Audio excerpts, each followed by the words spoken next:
Hello, Hash. It's so nice to have you on the show today. How are you doing? I'm great, Elisha. It's an honor to be here. Beautiful, and thank you so very much for being here. You see, I truly appreciate you. And you see, Ash, oftentimes I love to thank my guest for two things. And I do this so often to the point where it has become my anthem. So, firstly, I want to say thank you so very much, Ash, for investing in yourself.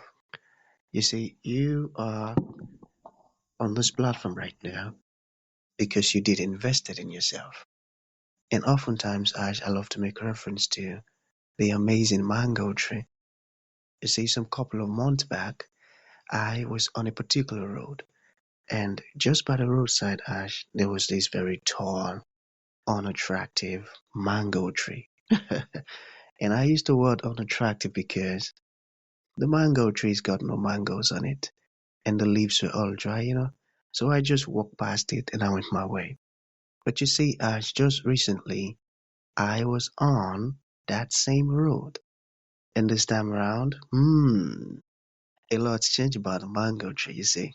The mango tree caught my attention pretty good from a distance. And immediately I got the urge to move so close to it, of which I did, and it wowed me. Because now the mango tree's got a lot of mangoes on it, beautiful green leaves, and healthy branches, and not just mangoes now, Ash, I'm talking about ripe mangoes. It was such a wonderful experience that day, and I was so excited.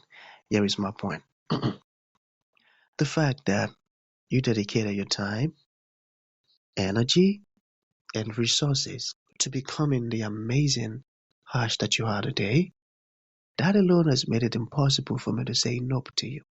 And getting to read a little bit about you, the beautiful stuff that you're doing, I found them very inspiring and profound, just like I mentioned earlier.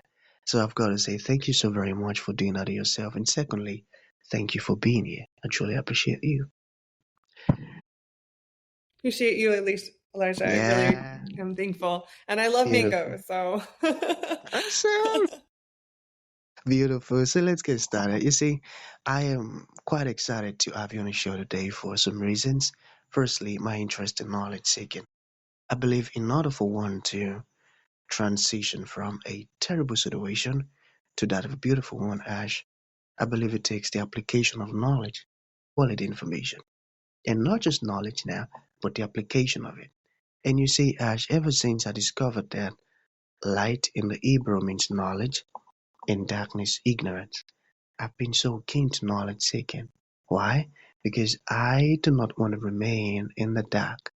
So that's going to make our conversation today very important to me and even to the listeners. And the second reason why I'm excited to have the incredible Ash on the show is for the sake of the audience. You see, we live in an age where information is as abundant as grains of sand. We've got lots of information flying out there. So these folks trust me for quality, eye-opening, and very important information, of which I am totally convinced, Ash, that our conversation is going to be insightful and impactful. So for that reason, let's get started with your introduction. Talk to us about your personal or your professional journey, because right now we are so curious. We want to know how Ash got here. Then afterwards, I've gotten some beautiful questions for you. Okay, Ash, yeah. over to you. Okay, Elijah. Well, again, it's an honor to be here and share my story with you and your listeners. Um, you have a beautiful aura and energy, I just want to say. I'm enjoying listening to you speak. You're really calming me. Calming my nerves because it's always a little nerve wracking. It's exciting, but always a little nerve wracking when you're telling your story. But to tell you who I am and my little bit of my story, my name's Ash Fox, and I am a marriage proposal advisor, planner, photographer. And I have a business that's based in New York City, and we plan marriage proposals for people from all over the world and people who live in New York who are coming to New York or live there and they want to get engaged. They want to propose to their partner in a really nice way. My clients all have just huge hearts. They want to invest in this experience. They want a memory that's going to last, that they can tell their friends and family over time, their grandchildren.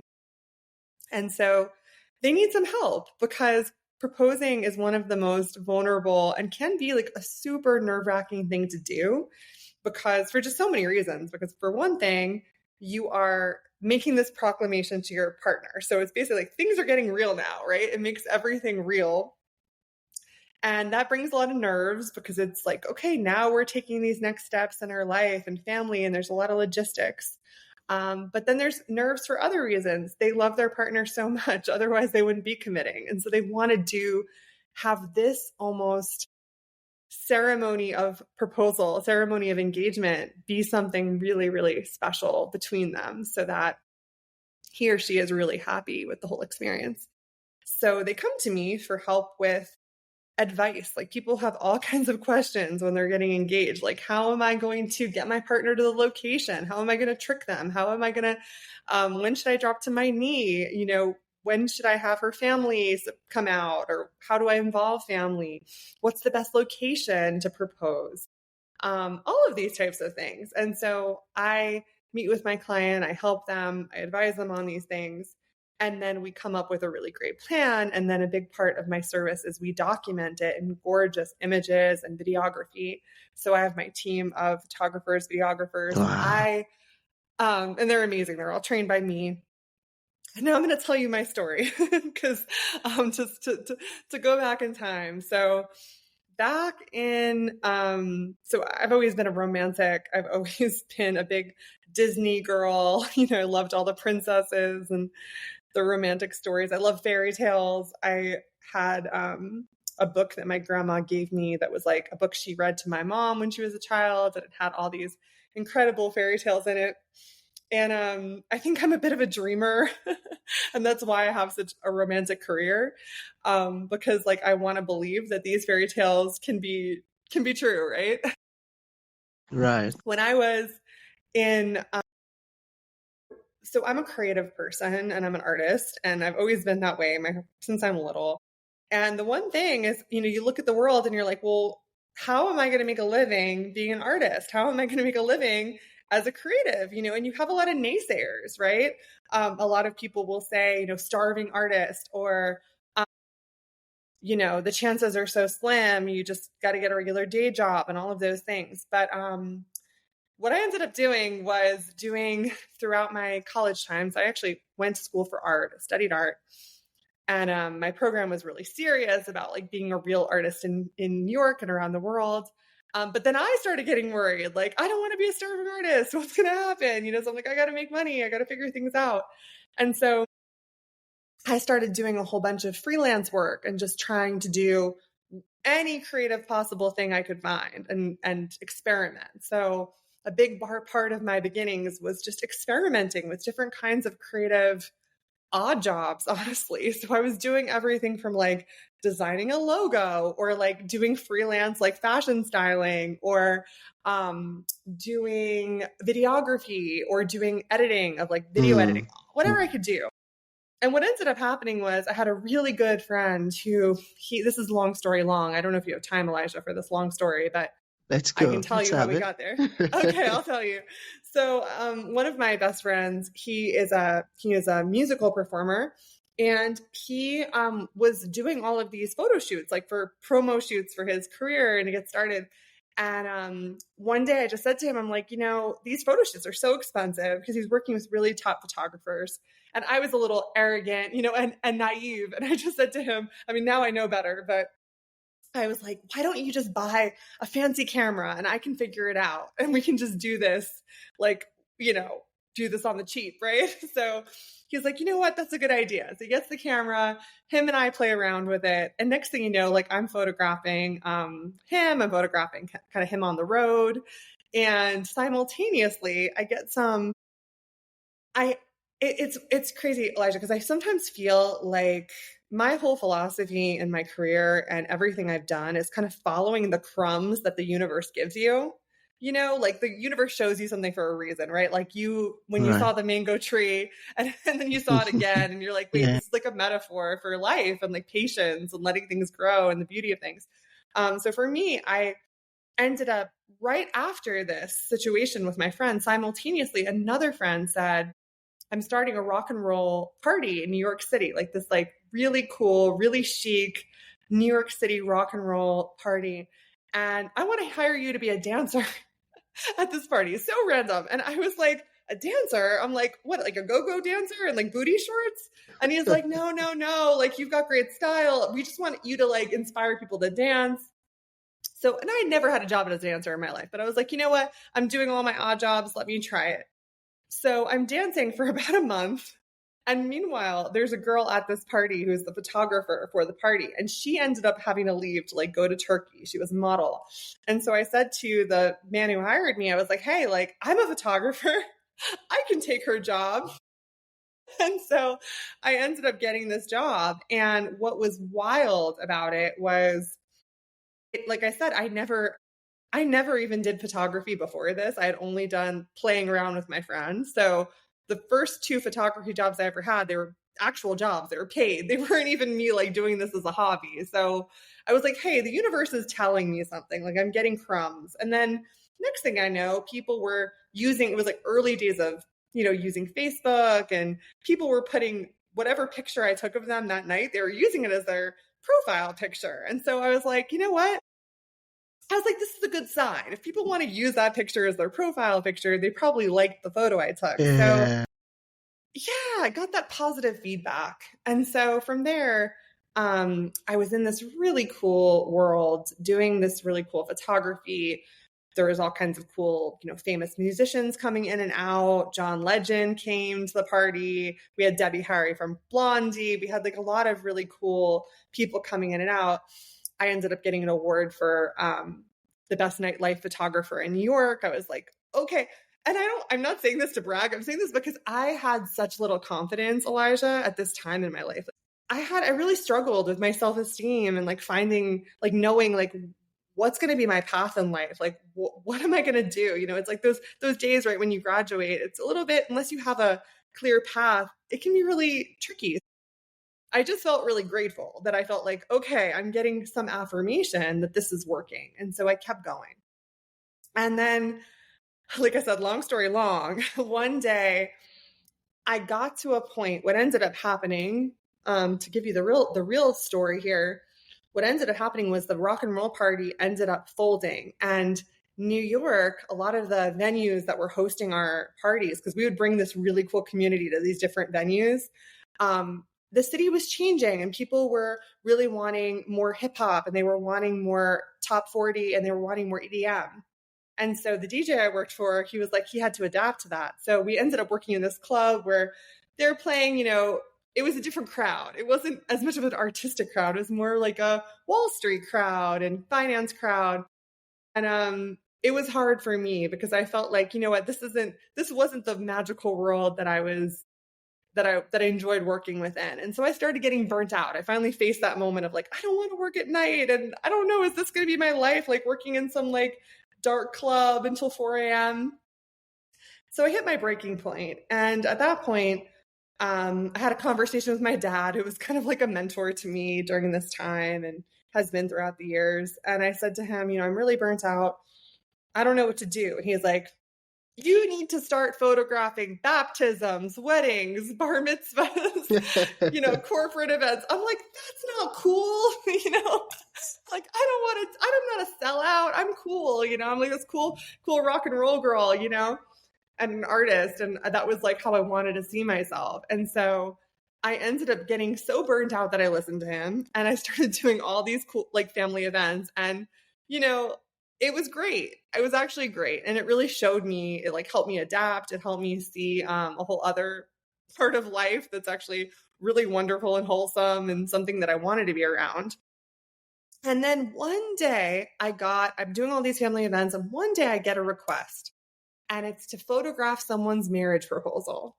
We're finally getting there. And I'm just like, marriage proposal?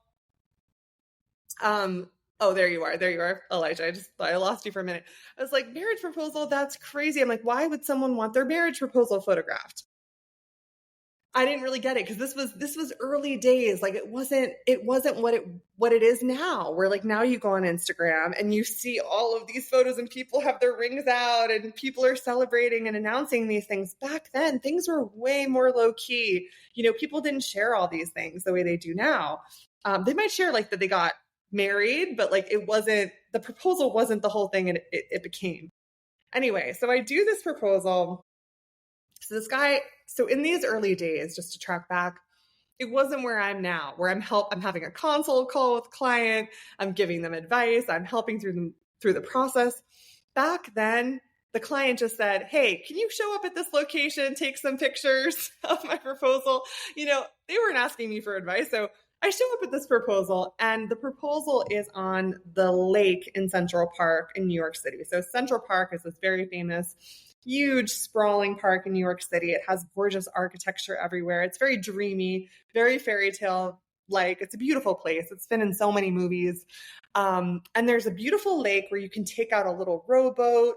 And he told me, I'm going to be taking out a little rowboat, and I want you to capture my proposal in the rowboat. And I'm going to row up to where the bridge is. And I'd like to, you know, do it there. So I stationed myself in this little hut, like, so I can kind of hide out. I've got this long telephoto lens, and I'm in there waiting for this man to show up. And the only thing he told me was that they were both had blonde hair, and she had a green dress and he had a blue shirt. So I'm like, okay, I'm looking out for them. Finally, they row up, and all of a sudden it's time to propose. And he turns the boat in the wrong direction. So now you can't see her face on camera. I'm like, oh no. And it's like, I can't jump in the water because that's not even, I can't move because he's on the water, right? Yeah. So anyway, they come out of they get engaged. She's so happy. They come out of the water. I tell them, I'm like, listen, you were turned the wrong way. I really wanted to get it perfect for you, but I got it. And they were like, no, we love it. We're still so grateful. They're like, you know, there's nothing you could do about it. They were very happy because I couldn't do anything. And anyway, that was my first proposal. And when I did that proposal, it completely changed my perspective because I was like, you know, again, like the mango tree, right? Back to your metaphor, where like at first I was like, this is such a strange thing. Like, why would you want this photograph? And then at the end, I was like, oh, this is so beautiful. Like, this is so magical. This is one of the best moments in a person's life, like milestones to have captured. And also there was part of me that's like, wow, there's something so romantic about the intimacy of these two people versus a whole wedding. You know, wedding is wonderful, but wedding is very different. Wedding is about you being witnessed by the people who love you. And this is about the two of you. And so I really saw the beauty in that. I loved it. And then get ready for this, Elijah. And I'm almost done with my story. But the next week I get a call. And who is it from? A woman who is planning her son's proposal, and it's going to be on the lake in Central Park in a rowboat. And I'm like, what? I was like, I just did a proposal there last week. Let me help you. Let me tell him what not to do. He's got to turn the boat just at this moment the right way. So we do the whole thing. They're so happy. And she says to me, she grabs me. She's like, Ash, she's like, you don't understand, Ash. This is your calling in life. You're meant to help people with their proposals. She's like, you don't know what this meant to my family. And it's so amazing. And you were able to help us. And I thought when she said that, I was like, you know, it was like she was like my proposal fairy godmother, right? like kind of like going, ding, this is what you should do. But when she said it, I didn't really believe her. I was like, okay, that was, you know, proposals are just one thing I've done, but it's not my whole life, right? But little, you know, she knew better than me. It ended up becoming my whole business. So that is how I got started. But and now we're in a whole different place where we do full service proposal planning, not just photography, but we of course do photography. But it's even it's a one-stop shop for everything you need for your marriage proposal. So anyway. Wow. I tell you, this is really beautiful, Ash. It felt like you shouldn't stop talking. Wow. And I love it. I love it. Your journey is so inspiring. And the fact that you didn't give up and you kept on going, that's really inspiring. And thank you so very much for sharing that. And you've answered almost all of my questions. Okay.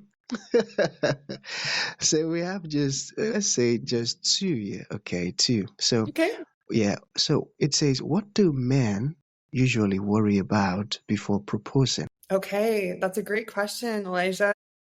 So, what men generally worry about before proposing, and I'll let you know, Aisha, also have a lot of my clients, most of my clients, like 90% are men, but about 10% are women who propose to women. We don't have a lot of women who propose to men. That's like not really something that even comes in the door. I'm not against it, of course. It's just, but yeah, what most people worry about, and then when it comes to proposing, is they really want to make their partner happy. That's number one. They want them to be happy. They want them to say, wow, thank you for all you did, or how did you do this? This was so incredible. And then the second thing is they really want to surprise them because they get a little, it excites a man to surprise his partner because she knows him so well. And so when he sees that excitement, like, yes, I got her, it's like a little bit of like, I don't know if it's like a little, like competitive, like sport, not competitive, but like a little, I don't know what it is, but I think men love that. Like they feed on that. And so generally those are the two things. They want her to be happy and they want her to be surprised. Beautiful, and that's so true. And I got that. So finally, what advice do you have for entrepreneurs who are building something new? It's a great question too, Elijah. So, well, my advice for entrepreneurs who are building something new is I think there's a beautiful balance you have to have in yourself. Like one is you always hear like don't listen to the naysayers, believe in your dream, follow your dream. I agree with that, but you have to also balance it with am I getting momentum and feedback from life, from the market? You could call it the market, or you could call it the universe, you could call it God, you could call it life, you can call it many things. But am I getting positive feedback that people are receiving my dream? Because I don't know if you've seen the show like American Idol, Elijah, but that's a show that really it shows you unfortunately there's some people who have a dream and it's been their dream their whole life but they actually don't have the market doesn't respond to they're Uh, not getting the feedback it just doesn't work but in other cases it does so I think it's that combination um, yeah. and that's so true. I got that. I got that. Thank you so very much for saying that. So for folks who like to reach out to you, Ash, learn more about the beautiful stuff you're doing, or even maybe they need your service, how can that be possible? I would love to connect with your listeners, whether you need help with your proposal or whether you're just looking for some inspiration and want to get excited and see something uplifting and beautiful. You can go to my Instagram. It's just Ash Fox Proposals on Instagram, ASHFOX Proposals at Instagram. Same on TikTok if you want to follow me there.